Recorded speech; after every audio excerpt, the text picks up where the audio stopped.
And when did you break into the film industry? Daniel, I broke into the filming industry before you were born, probably quite a long time before you were born. I left school and I did 18 months, 2 years in a very small AV company, but I'd always wanted, my desire was to do sound on Top of the Pops, which now doesn't even exist. I went, from that job I managed to get into the BBC doing a very rough, crappy little job doing cleaning tapes, and then from that I stepped up into the BBC jobs and moved into sound doing radios 1, 2, 3 and 4 before Radio 5 existed, and then I did that for about 3 or 4 years and then I moved into TV.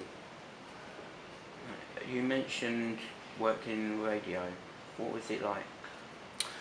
Back in the day when I was in radio, it was great fun. It's very, very immediate, which television often can't be because there are too many people involved in television. It's too difficult, although it's getting easier. It was some of the best fun I've had. What I didn't like was lots and lots of very long night shifts. They were really dull in the extreme. Don't like night shifts. But I got to meet, I was working with all the big stars on radios 1, 2 and 3, the big stars and 3. But it was certainly Radio 1 and 2. I met all of the DJs and used to mix their shows, stuff like that. Did lots of rattling teacups, as they call it, and fiddling about in children's programmes. So yeah, I did lots of good stuff. It was great fun. Did children's programmes, what sort of children's programmes? Most children's programmes that I did were children's drama. So I don't think it happens anymore because it's mostly on television, but back in the day I was a sound operator along with kids in a studio, and I seem to remember one particularly fun episode where these kids were supposed to be acting as though they were in the snow. So we're in an anechoic chamber which takes away all the sound and it's a bit weird to work in. But I was trying to get these little child actor and actresses to have fun because they're supposed to be having a snow fight, and they just were acting and it didn't sound fun. And the way we were doing the sound of snowballs being thrown was had carpet up next to the microphone, and I was getting damp paper towels and throwing them at the carpet because it kind of went onto it and it sounded a bit like snowballs. And the acting wasn't going very well, so I threw one at the girl who was about 14. She was absolutely incensed that I got her in the face with a damp tissue and started throwing them at me, and I just kept throwing them back at these two, and they did their acting, and I could see the other side of the glass. They were delighted because they suddenly had a hugely animated kids having great fun, throwing things around, fight, which is exactly what the scene needed, and they did it just by annoying a 14-year-old girl by throwing a wet tissue in her face. Good fun. What is a typical day for you in your job? A typical day for me will be arriving and finding out what it is I'm going to be doing. Just sometimes you arrive and you don't know what you're doing, but you will arrive somewhere, find out what you're doing. The first half of the day will all be about gathering, so it will be getting there, getting the shots of whatever it is we're doing, then it will be gathering the interviews. Sometimes the day will start with an interview because that's when somebody can do it. The next thing you do is gather shots that make that work, gather another interview, you'll do a piece to camera with a reporter, all in that location, and then the gathering kind of stops and you arrive back at the van, and then you ingest all the stuff into a laptop, just as you would here, get it all into the computer to edit with, and then you sit there with a producer, a reporter, and me, and we will work our way through making it into a 1.5 or 2.5 minute package for the news. So, what's your embarrassing moment in the job? Oh, embarrassing moments? Oh, I've done so many things that are embarrassing. I can't think of anything in particular. What have I done? There's plenty of embarrassing things I know have happened to people. One of my favourite ones is the film of a friend of mine who I always thought was a great cameraman and always a great mate and everything, and he went to a house and he was filming, he'd done the interview with somebody, and the set-up shots were the typical let's think of what we can do with a little old couple who live in a house, whatever their, I can't remember what their issue was, doesn't matter. Let's get you feeding your fish in your pond. So he went out in the garden and he went the other side of the pond, filming towards the house so the guy could walk out his back door up to the pond. And he set the camera up, set it recording, and then he went over and said, what I want you to do is you're going to walk up here, you're going to walk up here, you're going to throw some food in for the fishes like that, and while he's doing this you can see the camera doing this. And then suddenly it goes, whoop, as it falls into the pond. And I've never seen engineers work so hard to get a tape out of a camera, and they got another tape box and took it apart and got the reels of tape out of that one and put it into another tape box that wasn't waterlogged, dried the bits of tape and played it once in a machine, recording it to get this fantastic shot, this camera going like this, into the water going, gzzzt. Absolutely brilliant. Dead camera though, cost about 40 grand to fix that. Oops. What sort of character do you need for the job? What sort of Character do you need for the job? a character for this job? These are really good questions. What sort of character do you need for this job? To be the cameraman, you need to have a good sense of humour. You have to have infinite amount of patience, and you need to really be able to get on with people. The technical side of it these days is far, far easier. When I started, you needed to know an awful lot to make it work.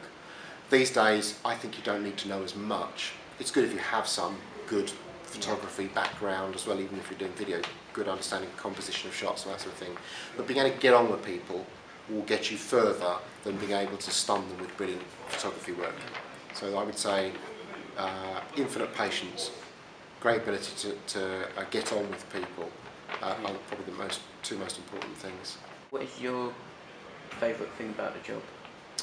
My favourite thing about the job is meeting people and travelling with them. So I meet some amazing people that I work with or they go to interview, and I get to travel all over, everywhere. So sometimes just all over England, but often these days it's all over the world. So I get to see different cultures, different approaches to life. I meet all sorts of really interesting people, and generally speaking, if I get somewhere foreign for anything longer than the sort of 2-3 day jobs that we sometimes have to do, if I get to go somewhere for a week or so, I really want to go not to the places where all the tourists go. I want to meet people and go to their favourite little bar around the corner with not many people in or whatever. We went to Kazakhstan a couple of months ago, which I had to look up, didn't know where it was. And our Minder was amazing, and the best night was the night when he took us to his favourite bar, which honestly was a horrible little crappy dive. But there was a guitar going around and people were playing songs on the guitar, there was smoke. You don't go to places now with smoking, so that's kind of disgusting, but it adds a different atmosphere.